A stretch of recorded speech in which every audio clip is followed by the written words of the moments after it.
হয়ে যাবে। এক প্রফেসর, নাম নিব না, চিনে ফেলবেন, উনি একদিন বলতেছেন, আবিল আমার ছেলেটার একটু কাউন্সিলিং করো তো।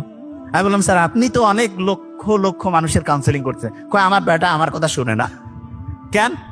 আমি বললাম, স্যার, আমি তখন স্যারের সাথে আলাপ করলাম যে কি কারণে।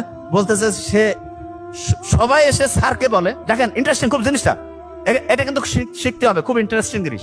সবাই এসে স্যারকে টাকা দিয়ে দেখাচ্ছে, স্যারের বেটা, স্যারের ছেলে স্যারের কাছে শুনতেছে না। আমি বললাম, স্যার কারণটা কি আপনি ধরতে পারছেন? বলছে বুঝতে পারতেছি না। আমি বলছি সমাধানটা আমার কাছে আছে। বলছে কি সমাধান? দেখেন আপনিও সমাধান করতে পারবেন। দেখেন আপনি চিন্তা করেন, এখন আপনি একটা ইন্টারেস্টিং জিনিস দেই। আপনি অভিভাবক, দেখেন খুব ইন্টারেস্টিং। আপনার কাছে দেখা গেল আপনার ছেলের বন্ধু বা বন্ধুর বন্ধু, মানে আপনার ছেলের বন্ধুর বন্ধু আসছে, এসে বলতেছে যে আঙ্কেল বান্টি আমি এই সমস্যায় আছি। আপনি কিন্তু তার কথা শুনতেছেন, শুনে কি করতেছেন? তাকে কোনো জাজ করেন না, আপনি তাকে একটা বুদ্ধি দেন, পরামর্শ দেন।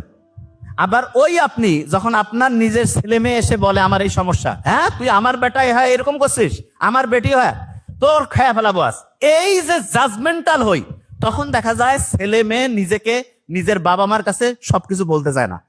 খেয়াল রাখবেন, মা বাবার কাছে যদি ছেলে মেয়ে সবকিছু বলতে পারে, আমি বলতেছি লিখে রাখেন, সমাজের 80% প্রবলেম দূর হয়ে যাবে। 80% প্রবলেম দূর হয়ে যাবে সন্তানেরা যদি মা বাবার সাথে খোলামেলা আলোচনা করতে পারে। একদম বন্ধুর মতো মিশতে হবে। তো অনেকে বলে আমি তো বাপ মা, আমি তো সন্তানের সাথে বন্ধুর মতোই মিশি। কিরকম বন্ধু? খরক বন্ধু।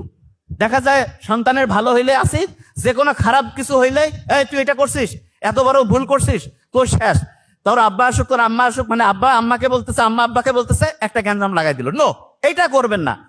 আপনি তাকে চিন্তা করবেন যে তার অবস্থায় আপনি থাকলে আপনি যাকে বলতেছেন তার কাছ থেকে কি আচরণ আশা করতেন, এবং ওই সন্তানটা যদি আপনার না হয়ে আপনার বন্ধুর বা অন্য কারো হইতো, আপনি যেই অনুযায়ী তাকে ঠিকভাবে দিক নির্দেশনা দিতেন, সেটাই করতেন। আচ্ছা আমি একটা জিনিস বলি, খুব অসাধারণ মানুষ যারা, অনেক সময় আমরা দোয়া নিতে চাই না, এই বলেন না কেন দোয়া নিতে চাই না?